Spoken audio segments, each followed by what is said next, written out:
Before we get started on this video, I've had to deal with a relatively stressful week during my rest week, and I have not realized how stressful trying to finish this entire project would be during the holiday season. We keep on having to deal with false false fire alarms being pulled when it's dark outside and stressing everyone out. And on top of that, in general, the holiday season, at least for me, being mainly about family and honestly reminding me exactly how, like, for lack of a better phrase, broken mine is, and like how sad that is, but also recognizing that there's no possible way in which I would be able to fix it. That's kind of on topic for today's video. So after this video, I only have one more. I'm thinking about filming that the week that I post this one, so I can go ahead and get that one out the way as well, because I already have it written down. So I can just try my best to rest for the rest of this year. Anyway, the video this week is going to actually be about two things: perception and persuasion. I'll also be talking about how a person's perspective has the ability to, like, I don't know, affect their perception and their ability to be persuaded or ability to persuade other people. But that's going to be like at the end and not the main part of this video. Now, my upbringing can be summarized or summed up into one specific phrase, and that is the fear of perception. My mom seemed to have been so focused on looking a certain way or being perceived a certain way that she also ended up, whether intentionally or not, instilling the fear of being perceived negatively into us. Well, at least into me and my older sister. I'm not sure about my younger brother. And while I did learn that people treat you better if they like you, what I did not learn along with that was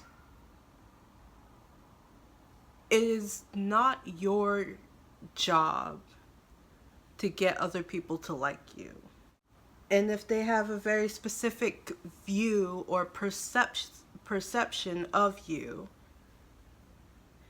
it is not your fault and it is not your job to correct it. Then again, I also, for the most part, obeyed rules unless they didn't make sense to me, and overall behaved relatively well, while also still calling illogical BS as it is and getting in trouble for it. Now, the main reason as to why I bring up the concept of the fear of perception is that it gives a person a sense of control that they have over things. And a lot of people tend to want control over things due to the fear of being perceived wrong or incorrectly. Like, the fear of perception is not you thinking that everyone has their eyes on you. It's you fearing the way that people look at you. It could also be the concept of not wanting people to look at you, but at least the way that I end up having to deal with it, it's recognizing that if a person perceives you a certain way, they're going to treat you poorly, and I don't want to have to deal with that. Doing things strictly from the fear of being perceived in and of itself can be perceived as people pleasing, but not because you want people to like you. You don't want people to hate you and treat you as if they hated you.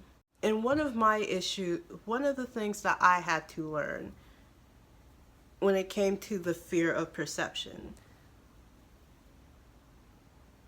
is that people were going to hate me regardless. There was nothing that I was able to do to change the way that they saw me or viewed me. And that,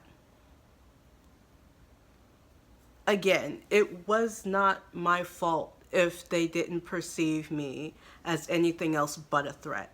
Because most of the time, it would have been like the moment I'm not essentially putting them up on a pedestal or trying to please them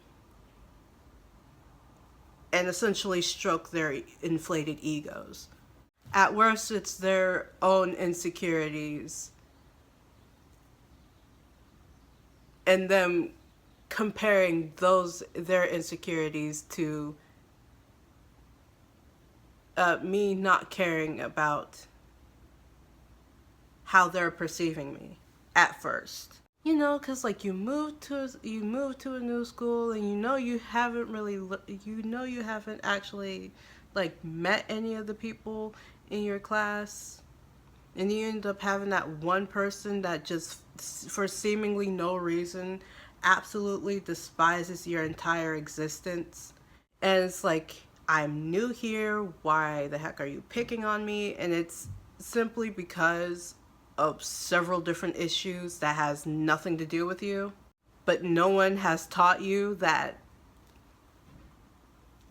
their perception of you has nothing to do with you. Kind of selfish if you ask me. But I also ended up eventually learning that there is power to the way that a person perceives you and how you can use their perception of you to your own benefit. And I'm going to warn you now. One, I did a lot of research when it comes to psychology. And two, when I ended up doing research on cults and cult leaders specifically, having this information started messing with my brain, because it's just like, wait, I have the ability to become a cult leader. That's disturbing. So I am definitely going to end up sounding more like I have the ability to control people, and I am very aware of it. And honestly, I don't use it as much as I used to because I'm tired at this point. And the entire thing, the greatest illusion that I was trying to point out is that whole illusion of control. Very specifically, you can use the person's perception of you to your own benefit using the power of persuasion. One, you don't have to control their perception of you. But two, you can ask general questions that have the ability to reveal how they specifically perceive you or even perceive themselves. As I said earlier, one, I typically don't correct people's perception of me, mainly because it is not my job, but also it's tiring having to go ahead and try to convince them that I am this way and I'm not this way, and it's just like, it's not even working anyway, so what would be the point? But how people tend to interact with me the first time shows me a lot about them and how they see themselves compared to me. When I was in 7th grade, there was this one girl that seemed to absolutely despise me. Well, actually, there were two of them. But this main one, for the first half of the year, I had a Spanish class as my third class of the day, and she was in said Spanish class. And I'm guessing because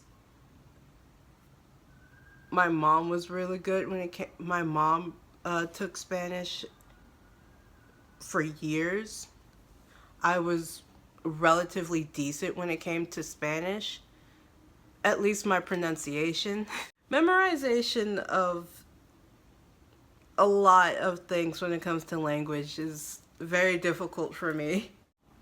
But she did not like the fact that I did not give her the answers when it came to when she was asking me for help and she just wanted me to give her the answers to the questions so she can go ahead and answer them correctly and be able to get a good grade.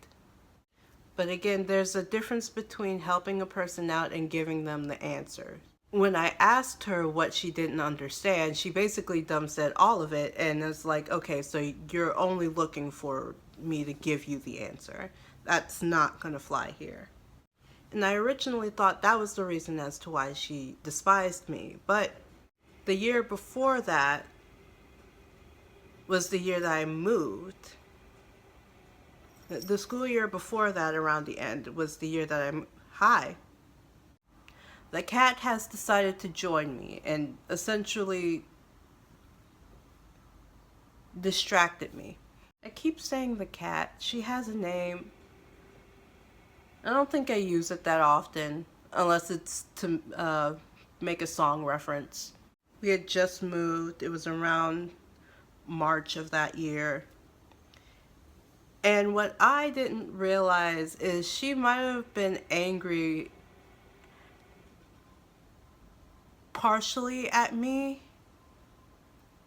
because the so-called friends that she had at the time were more focused on the new kid in the school at that time of the school year, and the fact that I wasn't really interested in making friends as much because it was just like it's already around the end of the school year, and I did not really care so much about how they specifically viewed me. It had no effect on the rest of my life. You can kind of see her in the corner right there. The way that I specifically looked at it, there was no reason for me to have to put in more work to please her because it didn't really make logical sense for me to do so. Then we get to 8th grade, where I basically had a similar issue. There was this one girl that wasn't even in my class that seemed to absolutely despise me for whatever reason. No, I didn't even figure out what the reason was by the end of the school year because I honestly didn't care for the most part.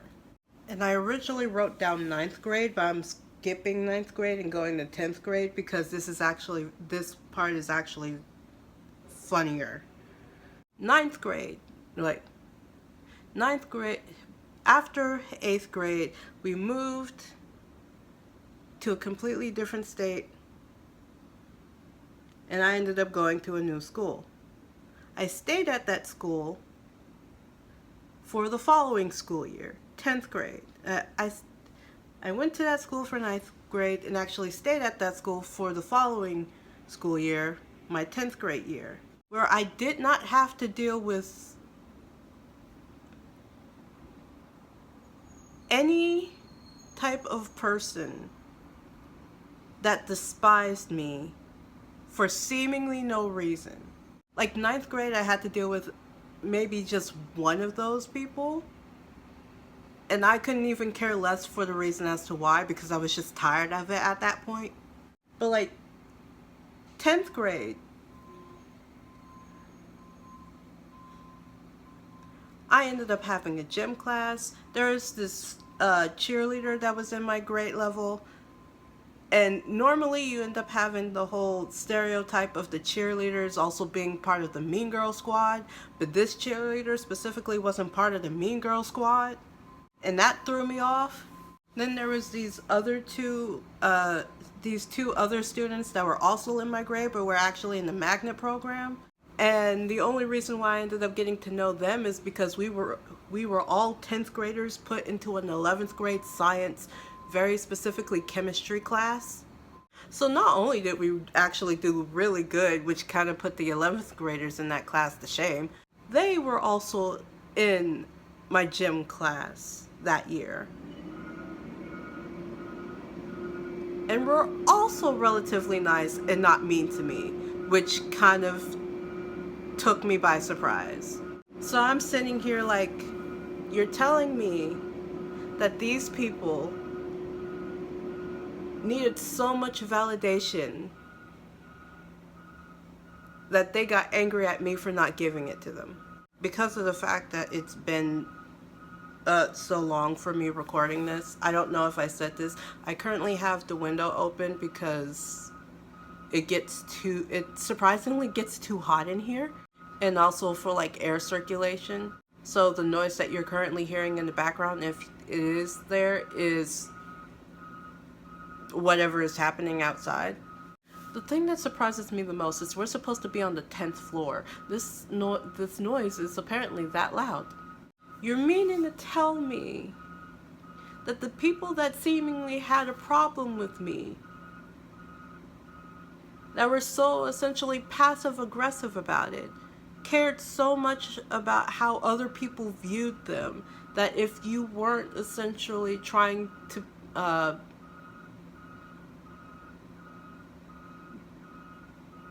fawn over them or even give them any type of attention, because my ignoring them was more of a passive thing, like I wanted to go ahead and focus more on my schoolwork, that they decided any possible way they could to pick on me. Hi, what are you doing? That is a few examples that I have, both from my perspective and from other people's perspectives, of how their perception of you, or how your perception of the situation. I'm trying to say this thing, and it's like I'm trying to say it in two separate ways, because I just made two separate examples. I gave a few examples of how my perception of other people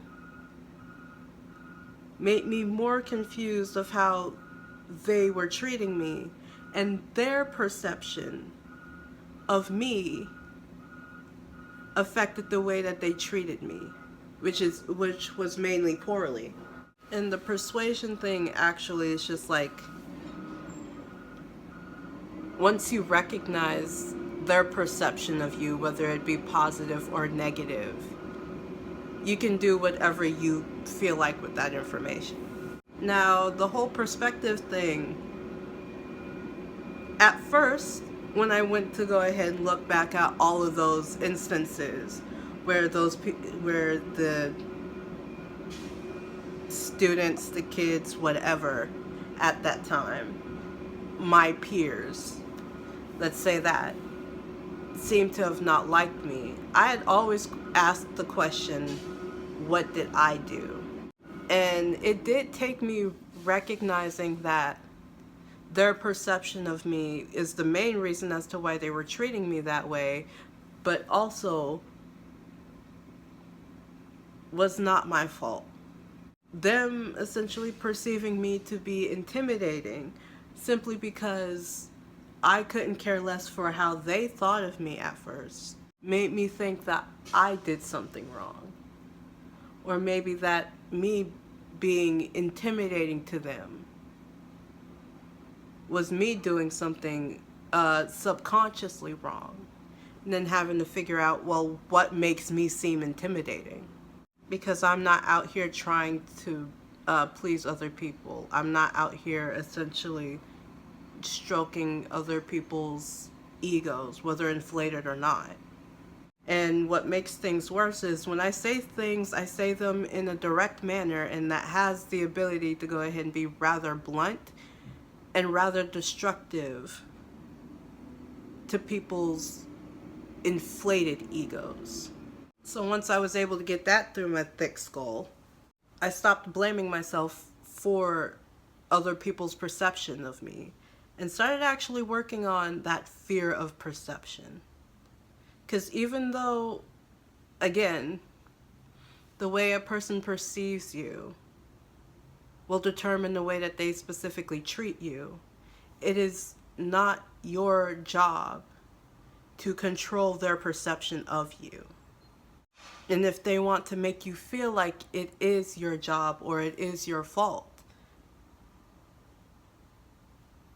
then you have to start questioning why they would want you to believe that in the first place. Nine times out of 10, the main issue in our society is that concept of the need for control, the fear of not being in control. And if you really want to think about it, in the capitalistic hellscape that we are currently living in, if people want to, it's not speed up the process, expedite the process. There are a lot of, expedite several different processes that need timing to work properly. You're going to start missing a lot of things that can turn into big issues later if not handled at specific times or at a specific pace. This video felt more like it was all over the place, and honestly it's because I had an outline that I wrote down like very quickly, but the way that I wrote it down was not the way that I wanted to talk about the topic. So I had to figure out how to merge what I've written down, because I still feel like it was very important to bring up, but also how to direct or redirect without an extra outline to assist in that. Now that I'm done with that, the last video for this project entirely is actually going back to something that I really liked doing and did before I started this project. With all that being said, I've been Toki, aka your local internet friend, and this is Toki signing off.